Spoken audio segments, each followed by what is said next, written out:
The Auburn Tigers are headed back on the road to take on South Carolina. Let's talk about it. Let's go inside the town. The Auburn Express.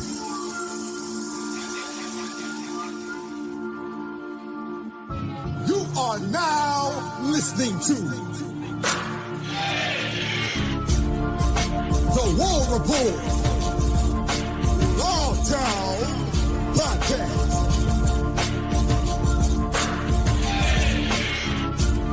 With your boy, Ike Jones.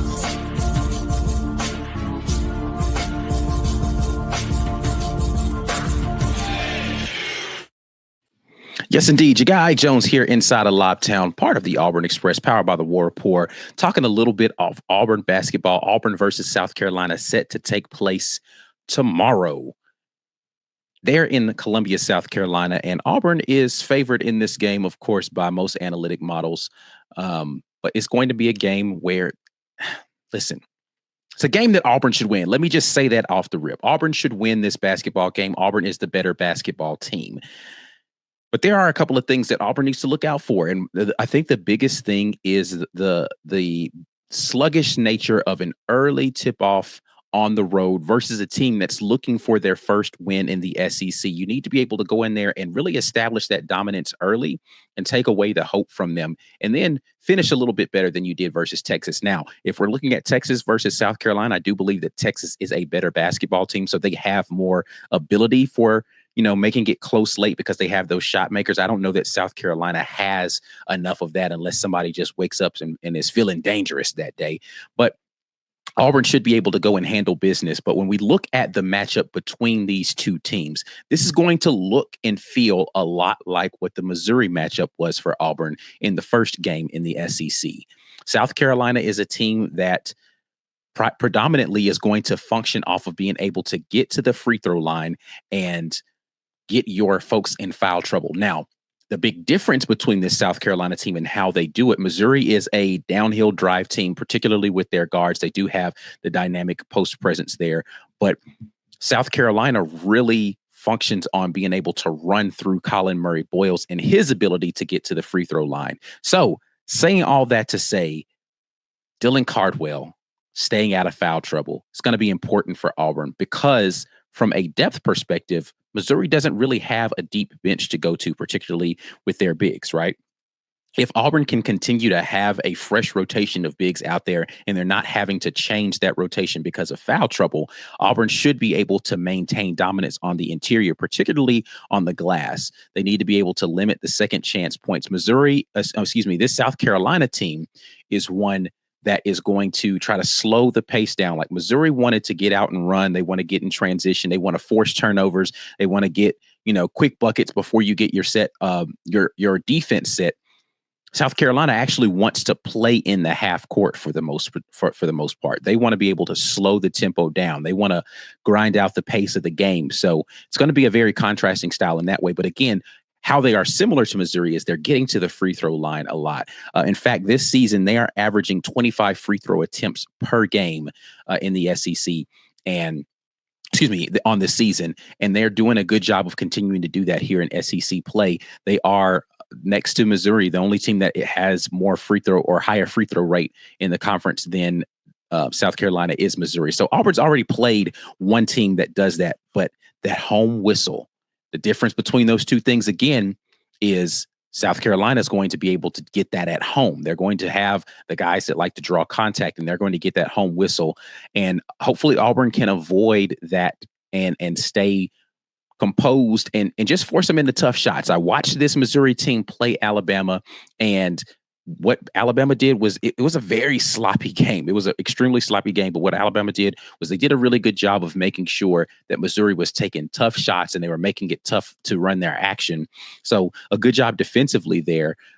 But, what kept Missouri out of that game was they just were very sloppy and turning the ball over a lot. And so an Auburn team this year that has had good defense and forcing tough shots has not been high in forcing turnovers so far this year. They're going to need to take advantage of hopefully some sloppy play from South Carolina early in this game to be able to put them away early. And 5 or 6 minutes into this left in the game, you're putting your subs in there and you're able to continue to just get some rest for some guys as you get into a very tough portion of your schedule after this. Again, no disrespect to South Carolina in this game, but Auburn should be able to handle business in this one.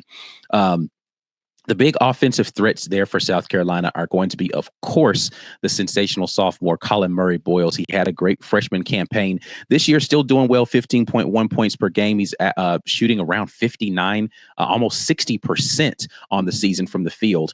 Free throw line's not doing so well. So I talked about them getting to the free throw line a lot. And Colin Murray Boyles and Nick Pringle, the transfer over from Alabama, are the guys that get to the line most proficiently, along with Jamiri Thomas, the transfer from Norfolk State. Those are the guys that are doing a lot of the damage for them, particularly in getting to the free throw line.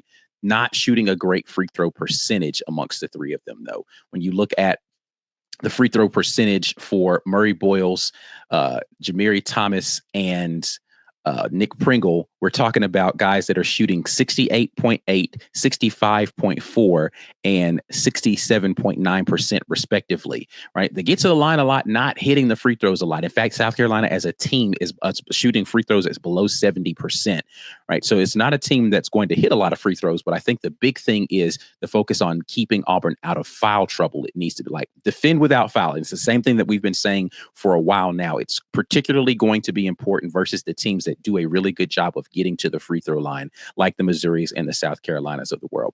But you look at the offensive weapons for the team, it comes down to three guys. There are three guys that generate the vast majority of the points for them. They're only averaging 73.4 points per game, but that's coming from Colin Murray Boyles, Jamiri Thomas, and Nick Pringle. Those are the guys that are doing the damage for this South Carolina team. So Auburn's going to need to figure out a way to defend inside out, because that's how South Carolina wants to work it. They want to work through the post, a lot of quick duck downs, get their guys in motion, similarly to how Auburn does with Janai Broome, and then they want to be able to feed the outside. Now, this South Carolina team, again, not a great three-point shooting team. They're shooting at 33.1%. The guys that are really lighting it up for them, Colin Murray Boyles, he could step out and shoot it. He's shooting above 30%, still not great. But the guys that are doing a good job for them are Thomas at 36.7%, and then Jacoby Wright, the senior guard there for them, been playing a few years, a lot of experience there in the backcourt for them between those two guards. But Jacoby Wright shooting a decent percentage. Now, Miles Studi for South Carolina has been out with a blood clot, I believe. I saw the report.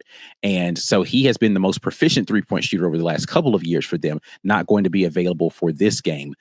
So their rotation really is shortened as well. They're really only running about a 7 or 8 person rotation. So the depth, this is one of those games in the SEC where I think the depth of Auburn is going to be important to make sure that Auburn continues to get winning basketball. So I'm looking at what they're going to be bringing off of the bench. Guys like that needs a bounce back game. A guy like Chaney Johnson, who needs to play better in this game, is going to get some opportunities, especially if some of the front court guys in the starting lineup are in foul trouble. He's going to get his opportunities to come in. I think this is going to be a big bounce back opportunity for Chaney Johnson in this game. And I'm looking at Tahad Pettiford as the backup guard going against, in the minutes that he's playing, he's going to be going against guards that are probably playing a lot heavier minutes than him in the game. So he's going to need to come in and bring those young legs and that fresh energy in and be able to control the pace of this game. Again, South Carolina wants to slow it down. If Auburn can get out in transition and really make South Carolina have to run an up and down game, I think that bodes well for Auburn later in the game, as you have a much shorter rotation for South Carolina and you start to tire out some of those legs from the guards out there who are trying to do their best to keep pace with what Auburn is doing. I expect Auburn to win this one going away because I just don't know that South Carolina has the bodies to be able to compete with Auburn. But always be wary of the early game starts and guys getting off to a slow start. You know, the weather's being a little weird in the South right now, and so travel may be funky and all that sort of thing. Hopefully it's a lazy arena as well. Not going to have a lot of people attending. Not a lot of juice in the building to try to be able to feed off of, whether that is feeding off the negativity from and the adrenaline from that, or maybe they won't feed the energy there to the South Carolina team either. But look out for the lazy start right there. But again, Auburn should be able to, as the game goes on, really widen the gap and make sure that South Carolina is not able to make this one interesting.